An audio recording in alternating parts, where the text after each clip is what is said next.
Well, Charlie, nice to meet you.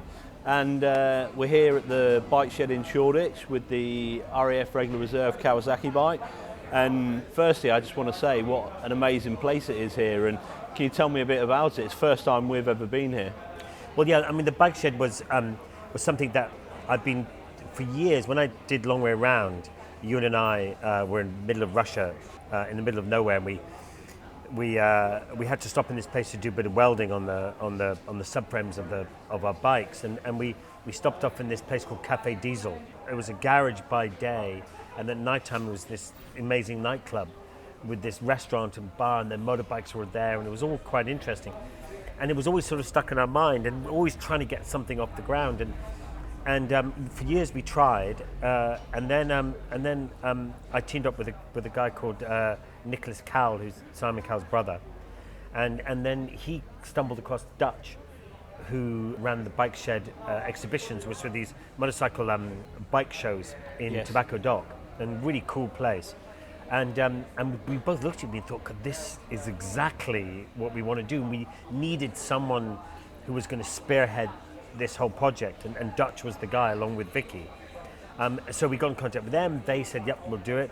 And then this bike shed was born, and so it's 10,000 square feet with a restaurant. It has a barber shop and an apparel shop and entertainment space, and you can come and watch the MotoGP or British Superbikes here, and have some lunch, watch it with people, and it's quite funny. It's like theatre when you're sitting there and, you know, Marquez passes someone, everyone boos, and when Valentino Rossi passes someone, everyone claps and cheers and stuff. So it's a lovely place, and it's a place where I wanted to be able to ride somewhere where you get a decent meal and a nice cup of coffee, and so this place was born. Yeah, it's incredible. I can definitely say the coffee's good.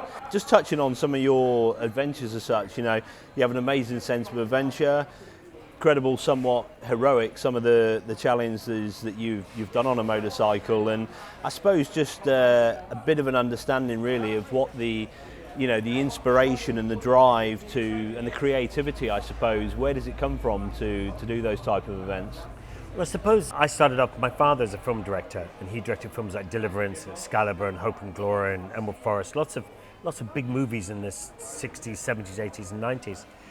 And they were all very adventurous movies, and they were all difficult movies to make, difficult locations, and all over the world. So I think I got a little bit of that adventurous stuff from my father. And then because we were kids and we were his kids, we were thrown into his movies because he didn't have to pay for children to be in the film, so he just got them free. So we kind of did that, and then I started being an actor. And then at some stage I met Ewan on a movie set, and my career was sort of heading south and his was heading up. And we became friends. We got involved actually in a motorcycle race team for a while. We were in British Superstocks. We had Matt Llewellyn and David Jeffries race for us with page3.com. I don't know if you remember them, but we came first and second in the British Superstock Series one year. And we did everything with motorbikes, and then we came up with this idea of doing Long Way Round, and the passion of riding bikes and wanting to go a bit further. You know, when you go with your mates on a weekend, you know, you think, oh, that was good. You know, let's do a week. And let's, you know, and then we went from doing 2 nights to 3.5 months, but and going around the world, like, not having a clue what we were doing. Obviously, we only met recently at the last round at Brands Hatch on the grid actually, and we were sat there sort of preparing to get ready for the race, and you walked over and spoke with myself, and I suppose one of the things, you know, what sort of brought you over? You know, was it the sort of the colour scheme, the bike standing out? You sort of come over and spoke, and just like to get an understanding from that point. No, I mean, I think I'm really lucky to be in a position. So if I go down to the British Superbikes or whatever, that walk around on the grid and chat to different teams and different people, and you know, one of the most wonderful things is to walk along that grid just before a race, and you feel the tension, and you feel the tension of the riders. You it's different for the mechanics because there's nothing else they can do. It's done, really. And then for you guys who are kind of, the management, I suppose, you're just sitting there thinking, God, if they promised me fifth right now, I'd take it. Yes, just and go home, And so, and it's lovely to look closely at those feelings. And I've always loved MotoGP or motorcycle racing or BSB and stuff. I remember the first time I saw British Superbikes many years ago. I went with a friend of mine and I looked at these bikes going around, and it was the only time in my life that I thought, shit, that's what I should have done. Yes, yeah. And I was already too old. So walking around on those pits is fantastic, and then seeing you and being able to have a chat with you and because we'd met briefly in the pits as well. Yeah. And so to be able to come over and look at these bikes and how much work you guys put into them. You were talking to me about the headstock and how all the holes in the headstock so that the rider gets a little bit more flex and feel with the bike when it's leaned over. And I can only dream that I would know what to do with flex. Yes, I thought flex was flux, but and it's wonderful listening to what you guys are doing. Your calmness, yes, yeah, at the time is pretty cool. So Royal Air Force is something that's very emotive as well, and we all understand, what that represents. Yeah, and that's just now you've touched on that. That's one thing. Obviously, you mentioned to me. You said about your daughter, and obviously that she was sort of potentially looking. There could be an opportunity in the future. She's hopefully going to train to become a doctor, and it was something you mentioned to me there, and that's what I suppose sort of jumped out to me, and obviously that's the message that we try and portray. So it was great that you sort of spoke about that, and you understood that we was trying to promote the recruiting message, and obviously with your daughter potentially becoming a doctor, and it would be great to for her to pursue that and hopefully sort of look at joining the Air Force. So yeah, I hope so. I think with the Royal Air Force and other parts of the military, it's a great vocation. Something like for my daughter, she wants to become a doctor. On year 2 of her training to become a doctor, there's a possibility she can apply to become part of the Royal Air Force as a doctor, and then there becomes a partnership there where the Royal Air Force can help her out with school fees or university fees, and then once she becomes a doctor, she can then invest in the Air Force and travel the world and see the world. And then when someone does that or has a career in the Air Force and they come out the other side, they have this huge body of work and respect that's on their CV. So when they then go to get a job somewhere else, let's say a mechanic from the Air Force comes to get a job with you, he's going to you're going to look at their CV and think, well, that person's come from the Royal Air Force. They've come from being reliable, disciplined, from a great vocation. I'd consider employing that person. Yeah, I suppose.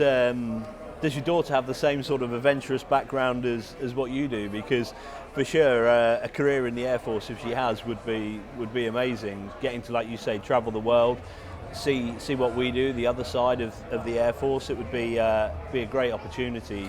I think I've got 2 daughters, June and Kinvara, and they're both now, well, they're not kids anymore. They're 22 and 23 and 24 years old now. And they both ride motorbikes. They both like riding a little bit. They're not as passionate as I am about that. They both love traveling. They've traveled with me and independently around the world and stuff like that. And I think Dune, I think she quite likes the idea of that thing. I remember a few years ago, I went to Camp Bastion with Ross Noble. Yes. And we went to entertain the troops there, and we did these evenings with Ross Noble and myself. And we met a lot of the Royal Air Force because they patrol the perimeters of the military bases and then obviously all the aircraft and stuff. And I just remember thinking, my gosh, there was so much more to the Air Force than just flying. Yes. And there's a whole thing in engineering. There's a whole thing in mechanicry. It's everything really. And I was always so impressed by. I've never been more impressed than when I was sitting on the runway. I was sitting on the top of this fire engine. Yeah. and we'd just done a practice thing of putting out an airplane, and we were sitting on the tim, and I was just looking at these airplanes waiting to take off, and there was a fighter jet, there was a drone, then there was another drone, then there was a Hercules, and then there was a DC-10, and it was just extraordinary. All these things were going off, and you knew that someone on the ground was remote controlling this drone, and then as it took off, it was then taken over by someone in Philadelphia or Detroit or somewhere like that. I mean, extraordinary. And I don't think that's what everyone sees. Obviously people think the Air Force, they think pilots, they think planes, and like you say there, we have such a large support crew that make everything happen. Huge. Logistics, the medical side of things, everything, admin, engineers. You touched on there with the fire engine. I work full-time as a civil servant at RAF Marham, and that's one of my roles. I work there as a ground engineer, so the fire trucks is something that I actually physically work on as a full-time role, and then this is my passion and my part-time. So but, I mean, with this type of thing, running a motorcycle race team, I mean one of your biggest things must be to try and find sponsorship and I mean, and that must be. I mean, when I helped run a motorbike race team, that was the principal. Yes. Fourth thing in the mind was try and find enough money to run the team. Yeah, it certainly is, and obviously it's about bringing in advertising partners to be able to make the team functional. And ours is a little bit different, or should I say, it's very different really to a lot of the other teams in the paddock. A lot of the teams have a sponsor with a product at the end of the day. You can take that product racing with you. You can use that. You can utilize it. You can give product away, and that's where it's very hard with us with the Royal Air Force. We're promoting recruitment. We're trying to get people to come into the Air Force, whether it be part as a regular or a reserve, and it's something we do. We have like trade stands there at most weekends. It's been hard this year with the COVID, and it's not happened. But going forward, the same as sort of 19, 18 and previously, we have an active presence there from the recruitment side. So it's the demographic of the BSB fits massively with what we do. Yeah. And it's a great opportunity just to come along and from the trade side and the recruitment side to show what we can do. And I suppose the hard thing is proving numbers. People will probably see the bike on the grid, see the people within the trade area, see the recruiters on the grid, but it's not to say definitely that someone will go away on a Monday and join the Air Force, but it's about brand presentation, brand promotion, and actively show that we are recruiting. Well, it's just putting it into people's minds, isn't it? If it's not there, it's removed. You need visibility to be able to show people, and in Britain we're quite unique. It's a voluntary service. You voluntarily go into the army or the Navy or the Air Force or whatever it is. So you need that visibility, and you guys do it quite well. You got quite good results as well. Obviously, 2018 we had a fantastic season, finished second in the BSB Championship, and we've always been a team that likes. What happened this year? Well, it's been a hard year. It's been a hard year, but has there been a lot of crashing? There's been some crashing, but not potentially just that. There's been a change in. We're still running the Pirelli tyre, but there's been a change in the tyre, and it's just been understanding the new tyre. That makes it. And people don't really realise, do they, how because you listen to MotoGP or you listen to whatever, and you listen to these big teams, and they say, well, the rubber, it's just not really working with our bike, and you almost build the bike around the rubber to a degree, as well as obviously the rider and stuff as well, don't you? Yeah, because at the end of the day, the rubber is the part that's in contact with the road, and that's what's going to give the rider the feel, and like I was saying there, we're slightly different the way we do things. We like to take on younger riders, less experienced, and it tends to work again with the brand, with the way the Air Force work. They like to take recruits, and they like to mould them into their role and develop them, and that's something that we like to do. It's, you know, as a manager of a team, I like to give people the opportunity, so I like to bring young riders on and watch them progress, like to see them go on to other things, you know, and it's not just about riding the bike, but it's sort of a life experience and understanding the whole package. So for sure, it's, you know, you get the message that we're putting across,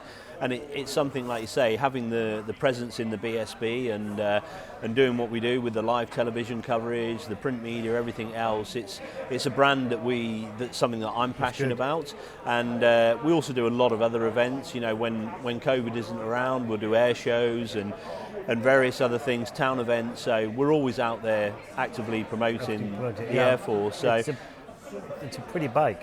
So yeah, I think the colours obviously are very, very striking, and they stand out very well on the grid. And the red, white, and blue, obviously being very passionate with the sort of the livery that it is. And a lot of people comment on the livery and say how well it does stand out when it's on track. So it's sort of Trump and Biden. Yeah. At the moment, isn't it? It's looking slightly more Trump at the moment than Biden. It's 50-50 at the moment, isn't it? Yeah, so we can cover all bases. And I suppose, obviously, you know, you said there about Ewan at the start, and obviously Ewan's connection, you know, his older brother Colin, he used to be RAF. in the RAF, he used to be a pilot of the Tornado GR4, so I'm sure you've heard many of stories. Squadron commander as well at one stage. Yes, you know? He's now back training pilots now, in the simulators and stuff like that. So he's a good guy, Colin. I mean, he did that lovely. They did that. Ewan and Colin did that lovely one about the Lancaster and the Spitfire and stuff like that. And you know, the pair of them were completely overexcited about the Lancaster and the Spitfire. But you could tell Colin was like, you know, Colin was, you know, that was his. You know, if you're a fighter pilot, or if you're someone like of that ilk, and you can sit there and sit in a Lancaster and a Spitfire, then you know. Yeah, for sure. And like you say, when he's been a fast jet pilot, but still going back to the heritage of the Air Force, you know, it's great to see and understand, because that is where, you know, that's back to where we started, sort of thing. So. And I suppose just sort of wrapping up really a bit, like I say there, you obviously get what we do and what we're about, and I suppose it's sort of understanding, you know, where we can improve and where we can go forward. So I feel for us, in terms of sort of a branding presence, you know, doing events like this are great for us, and we would obviously love to be involved with that a lot more. So I suppose really from us, thank you for having us here at the bike shed, and it's been great talking to you, and great listening to some of your stories. Well, listen, I mean, it's been fantastic. I love what you guys do and stuff like that. But you know, I know you were talking about development and going forward and stuff like that. So, but if you need, you know, a test rider, I'm around. Obviously, you know, I have a lot of experience of crashing and stuff like that. So I'm more than happy to help you with winter testing. Yes, you know, as long as you go somewhere warm, I'm very happy. I'll give you a call. Thank you.